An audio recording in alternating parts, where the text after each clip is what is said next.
Bueno, pues después de escuchar a una persona tan entrañable, la verdad es que me ha encantado, yo me quedo con lo de esclava feliz.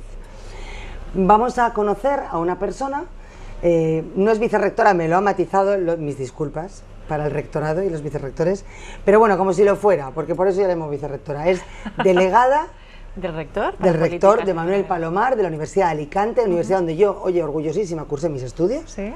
Sí, señor, muy orgullosa y muy feliz. Sí, sí. Hombre, entonces solo teníamos el aeródromo y poco más, Sí, pero sí. que una es mayor. Pero sí, es mayor.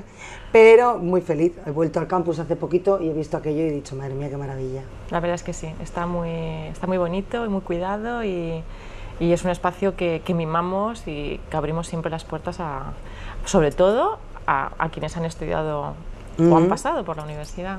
Pues hoy es un día muy interesante porque precisamente María José lo que lleva es todo el tema de violencia de género. Nunca más, desde luego, oportuno que esta semana, que tenemos 4 muertes a manos de sus maridos, parejas y demás, y que llevamos un año desde luego sembradito, ¿verdad, María José? Sí, la verdad es que las cifras son demoledoras y contundentes, ¿no? Pero aún pueden ser peores. No me digas eso porque vamos, una semana llevamos. Sí, porque hablamos así, tenemos como referencia esas 45 mujeres que han muerto en manos de sus parejas o sus exparejas, pero no tenemos conciencia que si clasificáramos a las 50 provincias en función del número, de mayor a menor, del número de víctimas de violencia de género... ¿Alicante se lleva la palma? Alicante es la segunda. ¿Alicante es la segunda en violencia de género? Esto es muy importante destacarlo. Sí. ¿Somos la segunda provincia en España en violencia de género? Sí, desgraciadamente sí. La Comunidad Valenciana la primera comunidad en cuanto a número de mujeres víctimas de violencia de género y lamentablemente la provincia de Alicante la segunda. Sí, en términos relativos sí. Lo cual pone el acento, ¿no? y desde luego señala todo tipo de luces y nos hace reflexionar sobre qué es lo que no estamos haciendo o qué es lo que estamos haciendo mal. ¿Qué es lo que hemos hecho? Efectivamente, ¿no? Para que los hombres de nuestra comunidad valenciana tengan ese semejante sentido de la posesividad llegando al asesinato. Efectivamente, ¿no? O qué poco hemos hecho para contravenir esos valores culturales que al fin y al cabo son los que cimientan determinados comportamientos o justifican determinados comportamientos y actitudes. La maté porque era mía. Así es porque se mata a las hijas y se las decapita, así es por lo que se mata a los niños cuando los tienes en guardia y custodia el tiempo que te queda, las semanas que te queda o los fines de semana, las vacaciones, que es cuando más se hace. Vacaciones estivales y de Navidad son para echarse a temblar. Y, hombre, hay que destacar, perdóname, que hay hombres maravillosos, porque si no, claro. Esto parecería...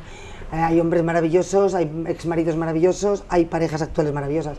Pero es cierto que hay un machismo subyacente tremendo que lo notamos todas, porque no solo es que te asesinen, lo notamos todas en sueldos menores, en actitudes, en juegos, en fórmulas hasta de cómo se liga contigo. Entonces, hay un machismo subyacente con una frivolidad tremenda, ¿no? Sí, y una naturalidad, una naturalización de determinados de ese tipo de comportamientos. Porque efectivamente yo creo que has señalado algo que para mí es muy importante y que sí que quiero destacar. Tenemos por un lado los datos fríos, ¿no? Y es la punta del iceberg de un problema. Dices, bueno, 44, pues habrá alguien que le parezca que hasta es relativamente poco, ¿no? Teniendo en cuenta así, pero después de 44 46 millones de habitantes en España, bueno, pues debes decir, bueno, tampoco es una cifra tan elevada, ¿no? Pero en realidad esta punta de iceberg lo que encubre es el problema subyacente que alimenta y sustenta que efectivamente determinadas parejas al final acaben con su mujer, con su pareja, por una cuestión machista, por una cuestión estructural de valores que todavía se mantienen. Desde luego hay que subrayar y empezar a poner el acento y la relevancia en esos micromachismos, ¿no? Tú has hablado de esos valores continuados. A mí que me echen un piropo, mira, que te digo, me parece absurdo, porque no me molesta en absoluto. Aquí, lo del piropo sí que me parece ridículo. Chica, pues también se lo he hecho yo, si hace falta. A lo mejor tenemos que echarlo nosotras. Tío, bueno, macizo, y está tan a gusto. A mí eso no me molesta. Pero el micromachismo del que sí que me molesta es el de la actitud, por ejemplo, laboral. O sea, el hecho de que tú, siendo mujer, no puedas ir sexy, tengas que ir con un determinado código de vestuario, Por Pero ejemplo, fíjate, Elsa, porque si no, no se te respeta sí, y sabes de lo que te hablo. Sí, Elsa, pero no sé si habrás visto estos vídeos ahora, ¿no?, que le llaman experimentos sociales, en donde aparecen tanto en países latinoamericanos como en la Gran Manzana, como recientemente en países europeos. No conozco ningún caso en España, pero sí conozco el caso francés o el caso belga, en donde una mujer vestida como tú o como yo se pasea en su ciudad, una ciudad desarrollada y occidental, y se han contabilizado que mientras ella va pasando por la ciudad tiene que escuchar y sufrir pues 100 piropos que no son piropos. Sí, bueno, porque una cosa es que te digan tía buena o guapísima, Claro, y otra cosa es que te digan una grosería lamentable, desde luego. Entre lo que es un piropo y lo que es una grosería y una agresión sexual verbal,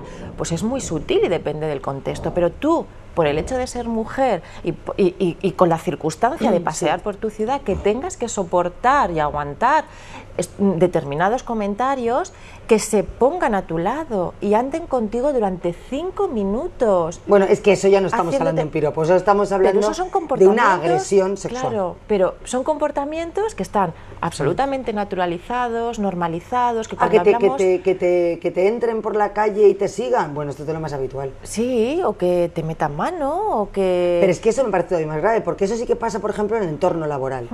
Es decir, yo en mi entorno laboral, yo sí tengo experiencias de que me hayan metido mano, eso sí, pero abiertamente, y tener que soltar un soplamocos, como diría mi abuela, lo cual es grave, casi soplamocos a mano abierta y sonora delante de 200 personas, pero con 2 manos, ¿me entiendes? O sea, es que literalmente yo estaba agachada, me acuerdo, además no te voy a decir dónde porque te puedes alucinar, pero fue una institución pública, agachada, viendo unos ficheros y me levantaron, o sea, mi culo, quiero decir, con las 2 manos.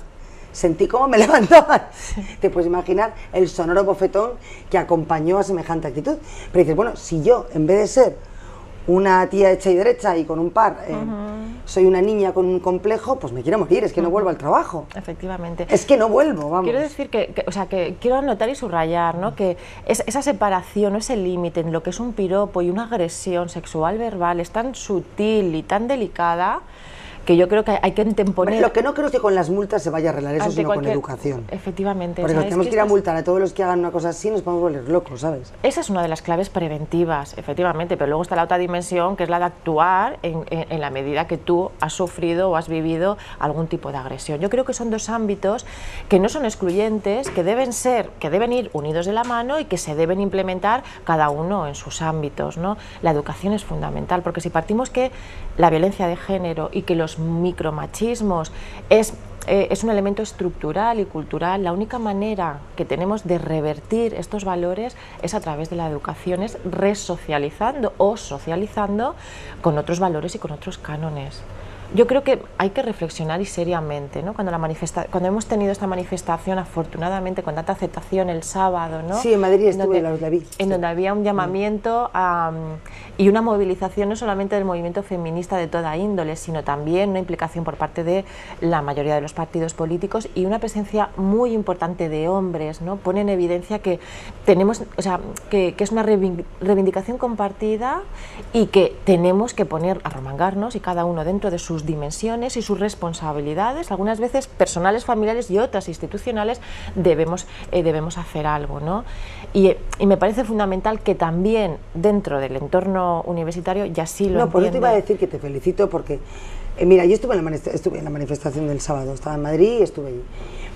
Yo soy partidaria de las manifestaciones hasta cierto punto. A mí me interesan muchas manifestaciones como símbolo de que, España entera está detrás de esta lacra, de esta verdadera barbaridad.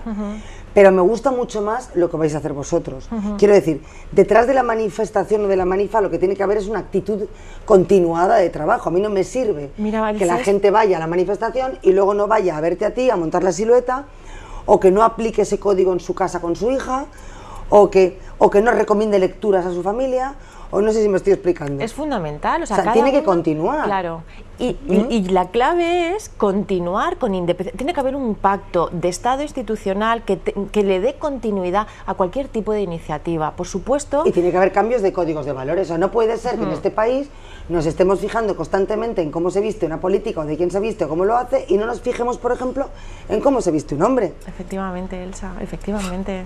Estos son los micromachismos. Y a mí ¿no? que me da, si una cosa en boga, me importa 3 pimientos, sí, puede ser una frivolidad, pero tan frívolo como lo han hecho otros hombres. Sí, efectivamente, y no ha tenido la repercusión mediática que tiene cuando son las Ni ha mujeres. habido chistes de 7 millones de personas. Sí, efectivamente, sí, sí. Te lo digo como lo siento, Sí, que al sí. final uno se siente, sale por la puerta de su casa y dice, te miras y dices, bueno, ¿me tomarán en serio? Porque claro, es que ya llega un momento que dices, mira, voy como me da la gana. Sí, sí. Me da y dices, voy como me da la gana. Y si le gusta bien, y si no le gusta, pues también. Sí, sí. Sabes que hay todo un movimiento en Latinoamérica, ¿no? Con unos eslogans verdaderamente interesantes sobre precisamente el acoso sexual callejero, de tal modo, ¿no? Que recientemente en Perú se ha aprobado una ley precisamente Bueno, para... es que en los países sudamericanos el tema se las trae. Sí, pero ese es un prejuicio que tenemos, porque ya te digo, ¿no? Que el sí, que en el barrio de Usera, fijo que te pasa lo mismo, y por aquí también. Es que el vídeo al que me hacía referencia es en Nueva York y es el mismo comportamiento. Lo que pasa es que tenemos ese prejuicio o ese estereotipo que parece que sucede más en los países en vías de desarrollo latinoamericanos. Y los países latinos lo que pasa es que es más evidente, más extentorio. Pues aparecen pancartas buenísimas, ¿no? Una mujer lleva una pancarta que dice no me silbes que no soy un perro, ¿no? Y otra que aparece totalmente bestia, hasta con un casco, creo, ¿no? De albañil o de obra, dice, dime cómo tengo que vestir para que no me mires mi escote, ¿no? Y son eslogans totalmente buenísimos y que ponen en evidencia efectivamente, ¿no? Pues ¿sabes cuál es el mío? Me pongo escote porque me da la gana, y si quieres mirar, mira. Es que llegamos, ¿sabes qué te quiero decir?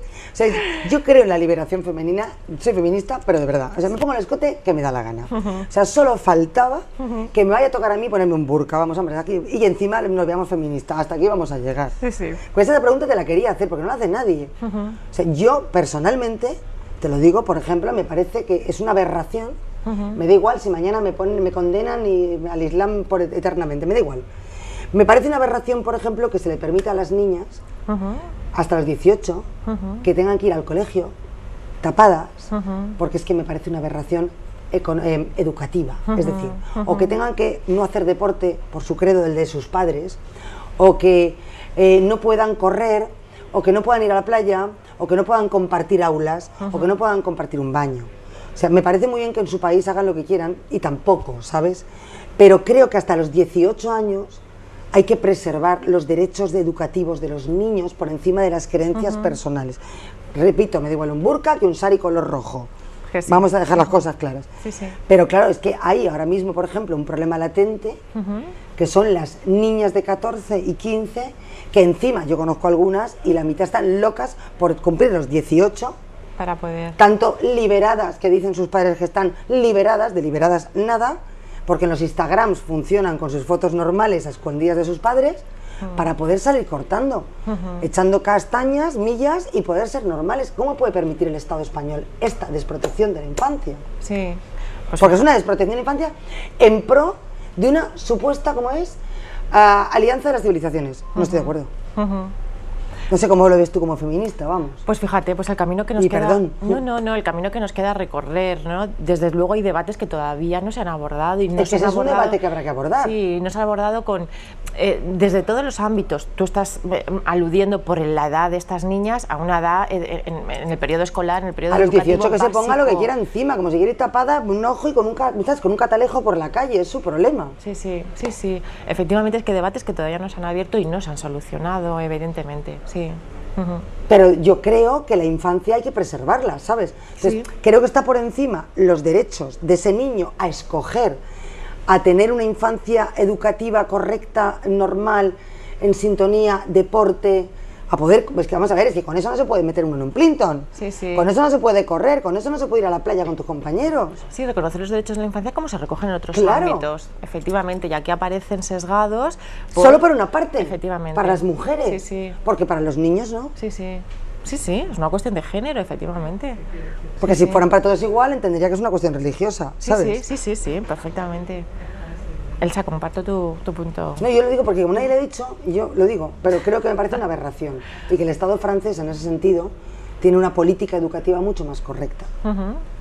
Efectivamente. Y bueno, y cuéntanos, y perdóname por eso, cuéntanos qué vais a hacer estos días, que empieza, esta mañana ha empezado, con un acto maravilloso en el MUAC. ¿Qué es lo que vais a hacer?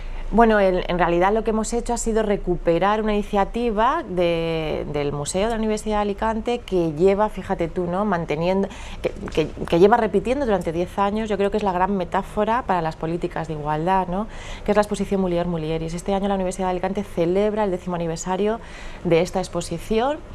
Y digo que es la mejor metáfora que deberíamos seguir quienes nos dedicamos al desarrollo de las políticas de igualdad, porque se ha mantenido con el paso de distintos rectores, con el paso, o sea, hasta por encima de quien ha dirigido la universidad a nivel de rector y de vicerrectores, y ha estado por encima de las penurias o calamidades económicas que también la universidad hemos vivido, ¿no?, porque la apuesta ha sido unánime, han entendido y seguimos entendiendo que era una exposición buque insigne de nuestra universidad, que además en el peor momento económico ha vivido la mayor proyección internacional, con lo cual a la Universidad de Alicante se la conoce fundamentalmente en el ámbito latinoamericano, que también en el europeo, por su exposición, dado que se presentan a concurso obras procedentes de estos ámbitos. Y luego es la mejor metáfora o la mejor herramienta que estamos utilizando con el alumnado de secundario y bachiller que visita la exposición. Qué bueno, o sea que además de lo que es el estudiantado universitario, que se está educando en valores de tolerancia, respeto y evitando toda esa lacra social que supone después esa actitud, además también estáis llevando visitas institucionalizadas de colegios. ¿Sí? Entonces, bachillerato, o sea, el antiguo bachillerato, sí, que ahora sí. Por la LOCSE está tan maravillosa, ¿cómo se llama? Bachiller, secundario, sí, bachiller. Es que uno se pierde. Primero era una cosa, luego vuelves al término bachiller, en fin. Sí, sí. Eso, no eso, lo de otro y lo de enfrente. Sí. ¿Sabes qué te digo eso? Lo de enfrente. Estudios no universitarios, ¿no? Y vamos, lo que se hace desde los 13 a los 17. Sí, tú fíjate, la propia exposición, o sea, ha ido evolucionando y en un contexto que además no era nada favorable. Llegó un momento en el que se pensó que ya había madurado suficiente como para diseñar una unidad didáctica. El alumnado que visita la exposición pues hace la visita, que se le explica, y al final se les presenta recortables, figuras de mujer que ellos tienen que recortar y dibujar. Y quienes recibieron el premio forman parte de la imagen de la campaña institucional de la Universidad de Alicante. O sea, estáis trabajando mucho con el concepto de la simbología. Sí. Y la iconografía. Y sobre todo con la educación. Y eso no es solamente... muy Lipovetsky, como decía una amiga mía. Eso es muy Gilles Lipovetsky. Efectivamente, y muy... Padre de la... Sí. Del simbolismo iconográfico, sobre todo femenino, además, porque tiene varios libros increíbles. Sí. Y lo que no perdemos de vista es que tenemos un compromiso con nuestra sociedad, con la provincia de Alicante, y que en concreto, en particular, en esta actividad, que ya te digo que se ha mantenido y cada vez es más madura y más reconocida, la hemos puesto al servicio, ¿no?, también de esa formación a la que ofrecemos en nuestro alumnado de secundaria. Y es fantástico porque les hemos invitado, están locos y locas por venir a los actos institucionales que tendremos el propio 25 de noviembre, les hemos invitado para que participen y para que nos cuenten sus propuestas que ganaron a la comunidad universitaria, y con ello lo que hacemos es tender puentes con otros ciclos educativos, ¿no?, porque pensamos que la universidad no solamente tiene una función que obviamente es su principal foco de actuación, ¿no?, de docencia e investigación, sino también de creación de valores. Sí, tenemos que ser un motor y un referente para revertir esos valores, e intentamos, en la medida que nos es posible, pues llevarla en aquellos ámbitos en los que tenemos actuación. Por ejemplo, este año también tenemos la 4ª edición del concurso de Twist contra la violencia de género, que cada vez tiene mayor aceptación, que es una actividad vinculada o orientada fundamentalmente a nuestro alumnado, que ya sabes que además es el más vulnerable, el que más desconocimiento tiene, el que menos percibe que está siendo víctima o agresor de violencia de género, y lo que intentamos es adaptarnos un poco a sus canales de comunicación. Hombre, yo te digo una cosa, yo veo cosas, mira, a veces me fijo por la calle en la actitud de las parejas jóvenes, ¿no? Sí. Y sigo viendo cosas que conllevan llegar a esos extremos. El otro día me fijé, la típica discusión en la que ella, y te dices, esta era yo cuando tenía 20 años y yo era víctima de violencia de género entonces, quiero decir, no te das cuenta, ¿no? Sí. Pero son actitudes, siempre ves al otro, porque tú, porque tal, y a la otra, no, porque yo, porque te fuiste, y dices, pero hombre, ¿esto qué es? Que todavía no he visto ninguna diciéndole, porque tú, porque tal, y al otro, bueno, digo, a ver si un día de estos, con suerte, cambia la torna. pero suele ser ese tipo de actitudes, o pasa si ves a alguien en los coches, cuando va a dejar, y ya le está pegando la bronca porque tú has mirado al otro y no sé qué. Unas cosas que no somos conscientes. Sí, que te hacen pensar efectivamente qué modelo educativo estamos que estamos en un modelo educativo que se repite que aparentemente, efectivamente, pues no ha evolucionado en estos 20 años. Vamos, yo he visto situaciones que eran las mías con 16 y con 17 digo, pues han pasado 20 y tantos años, no entiendo nada. Sí, tenemos esa sensación, ¿no? Que vivimos en el espejismo de la igualdad, en donde no, legalmente no es absolutamente, tenemos todos los derechos y todos los reconocimientos, pero efectivamente luego vivimos situaciones de absoluta discriminación. O también está en un colectivo de mujeres que dejan mucho que desear y que la verdad que yo sinceramente les aplicaba lo peor del Código Penal, porque ese tipo de actitudes como el revanchismo en un divorcio, aprovechar la violencia de género para denunciar cosas que no son reales, que además los juzgados ahora están, lo sabes, muy taxativos y duros y crueles, y con razón, con ese tipo de actitudes. Porque claro, se ocupan lugar, encima causan verdaderas barbaridades a hombres que no tienen nada que ver, y encima nos dejan luego a las mujeres que lo pasábamos mal, o aquellas que lo pasen peor, las deja en una frivolidad absoluta de concepto y sin posibilidades de ir a un juzgado. Efectivamente. Porque se genera una sensación de que aquí se usa todo y no es así. Bueno, pero también hay que recordar en este contexto, que comparto tu reflexión, que el porcentaje de denuncias es mínimo, falsas pero tiene tela. Es muy reducido, y lo que hay que plantearnos es porque tiene esa repercusión mediática, ¿vale? Porque es que estadísticamente, sí, pero hay que contextualizarlo y ponerlo en contexto, ¿no? Que efectivamente se produce, pero que el porcentaje es, en términos comparativos, es relativamente mínimo. También hay que, porque si nos parece, ¿no?, que se produce o que se hace un abuso efectivamente de la legislación y de los mecanismos judiciales a favor, ¿no? Bueno, está reduciéndose porque, como los que digo, como los fiscales y los jueces están empezando a tomar medidas muy serias, precisamente además los más feministas, que es decir, por favor, o sea, no se puede permitir que con lo que está pasando haya gente utilizando este tipo de resquicios. O sea, es de una inmoralidad. Comparto, pero hay que contextualizarlo y situarlo, que estadísticamente, si tenemos en cuenta el volumen de denuncias... no, hombre, evidentemente no tiene nada que ver. Es ínfimo y relativo, que es denunciable y efectivamente es reprobable, ¿no? Pero bueno, también... ¿Sabes por qué? Porque sobre todo dan la posibilidad de que se hable de eso. Hace mucho daño a las políticas. Y hace mucho daño, por eso lo recalco, hace mucho daño a las personas que realmente lo pasan mal todos los días. Efectivamente, sí. Es de una inmoralidad y una frivolidad deleznable. Oye, ¿y qué opinas de lo que estábamos hablando antes? ¿Crees que debemos dar un segundo paso en el tema de la prevención? Porque te lo comentaba así off the record, fuera de cámaras, y luego lo comentamos. ¿No crees que igual que cuando vas a una autoescuela y se te plantean imágenes que todo el mundo dijo, ¡ah, qué barbaridad! Ahora todo el mundo ha asumido que te quitan el carnet por pasarte 4 pueblos y vas a una autoescuela y tienes que sufrir verdadero acoso cerebral viendo imágenes de lo que un accidente de tráfico o una desprevención o una falta grave en tu actitud puede generar en el resto de los mortales. ¿Vale? Y esto, ¿por qué no se aplica, lo digo abiertamente, al concepto de la violencia de género? Porque yo creo que si mucha gente viera, es decir, cuando tú coges un tabloide, un papel, un newspaper, un periódico, una revista, me da igual, o un digital, ya como que se te hace normal. Han matado a Pepita en no sé dónde, le han cortado la cabeza a 2 hijas, no sé qué. Claro, pero queda ahí y ya. Y se trata con un decoro brutal. Digo, es que yo creo que llegaría un momento, te lo digo sinceramente, en que habría que aplicar este tipo de políticas. No, yo quiero que se sepa lo que significa eso. O sea, quiero que se sepa lo que significa que un padre es tan, no digo la palabra, asesino es lo más suave que se me ocurre, de cargarse a sus pobres 2 hijas con una radial. Entonces, que la gente sepa que ese desgraciado hijo de su madre ha hecho eso, lo que implica, social, moral y realmente. Sí. Bueno, porque parece que da todo en un titular muy digno, ¿sabes?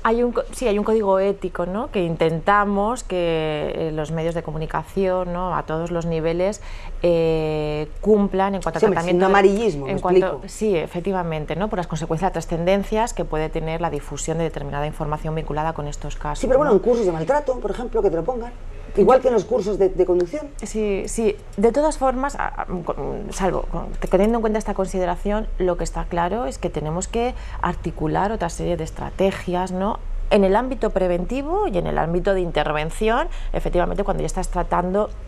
¿Personas así? Es que llega un momento que desconozco los contenidos, ¿no? No sé exactamente cuál será el alcance del contenido mismo de estos cursos, pero tenemos que innovar y tenemos que cambiar y tenemos que articular otras estrategias, tenemos que pensar que efectivamente necesitamos más recursos para la prevención, económicos, pero probablemente quizás... los juzgados necesitan más recursos para poder darle aire a los casos y que no se duerman, porque mientras se duermen matan a la interfecta, muchas veces. Es fundamental, pero Elsa, tener en cuenta, ¿sabes qué me parece que sería básico y sería un elemento que a medio y a largo plazo daría un rendimiento, pues, pienso que bastante positivo, que hubiera un consenso legislativo y de los partidos que entran en el poder? Si consiguiéramos que esto fuera una cuestión de Estado, una prioridad, y dotarle de continuidad, de tal manera que no estuviera supeditado a aquellos gobiernos más sensibles o más pro que medidas. Es absurdo, porque yo no entiendo por qué. Vamos a ver, yo creo que las mujeres en general deberían ser sensibles todas ellas, porque además es un problema que afecta a todas las clases sociales. Sí, Elsa, pero es una cuestión de liderazgo político y de cómo te posicionas en ese problema. Si la provincia de Alicante es la segunda provincia hoy en el número de víctimas de violencia de género, políticamente nuestro pasado deja mucho que desear. O sea, esa es una reflexión que nos tenemos que hacer y una responsabilidad que tenemos que asumir. Políticamente no se ha hecho nada. Pensemos y seamos optimistas y parece que las cosas, que hay un reconocimiento. Mira, por ejemplo, Elsa, nosotros veníamos reivindicando las unidades de igualdad de las universidades públicas valencianas, veníamos reivindicando al gobierno autonómico la exención de tasas a las estudiantes víctimas de violencia de género. Es un derecho reconocido por ley que muchas comunidades autónomas ya tenían reconocido en su ley de tasas. Y es que, como bien sabes, no comparto, quiero decir, yo siendo una persona que tiene una clara historia política precisamente en ese gobierno, no comparto esa actitud. Quiero decir, no entiendo por qué las mujeres de partidos de centro y centro derecha no pueden ser tan feministas como las de la izquierda. O sea, es que me parece absurdo. No lo entiendo. Es un código que debería ser multilateral. Elsa, no lo entiendo. Es que yo no lo entiendo. La realidad que yo he vivido, de la que puedo dar fe... Te lo dice fe, una que se declara feminista abiertamente. Sí. O sea, y no me traumatiza lo más mínimo. La realidad que yo he vivido ha sido la de reivindicar durante 3 años consecutivos, en cada año que se tiene que aprobar la ley de tasas autonómica, esa exención, hasta tal punto que la Universidad de Alicante este año ya, considerando que no iba a ser reconocido, que finalmente este nuevo gobierno ha sido una de las primeras medidas que sí que ha introducido, pero anticipándonos a esa eventualidad, obviamente llevábamos 3 nos, pues ¿por qué no un cuarto, no?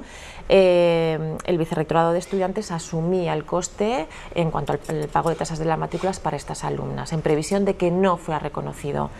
Es que me parece un absurdo. Claro, y además a nivel comparativo, había otras económicamente es una partida mínima, además. Pero además es que es discriminatoria a nivel autonómico. Había ya un número importante de comunidades autónomas que sí lo reconocían. Ser víctima de violencia y algunas de del propio Partido Popular, o sea que es que entonces, es absurdo. Si tú sumas, porque es que hay comunidades del Partido Popular que también lo habían reconocido, o sea que no lo entiendo. Elsa, si tú sumas que en la Comunidad Valenciana somos hoy la primera comunidad autónoma en número de víctimas de violencia de género, somos la segunda, la provincia de Alicante, en el número de víctimas de violencia de género, y una reivindicación, por otra parte, justa, como era exención de tasas. Sí que es cierto que tienen otras exenciones, existe hay un registro de mujeres víctimas, pero y existe un montón de exenciones, de ayuda, de tal, entonces no tiene sentido. Yo te hablo del ámbito en el que trabajamos, pero que no tiene sentido porque ya hay un Favide y una asociación montada con... No, Elsa, pues esto... sabes que te ponen en un registro, que te llaman, que tienes una unidad, que es la UPA... Esto era un derecho que no se reconocía. No tiene sentido. Entonces, si tú vas sumando y dices, puedo entender, no tiene sensibilidad, y 2 meses después, con el nuevo gobierno, se ha aprobado, se ha reconocido, es una cuestión de sensibilidad política.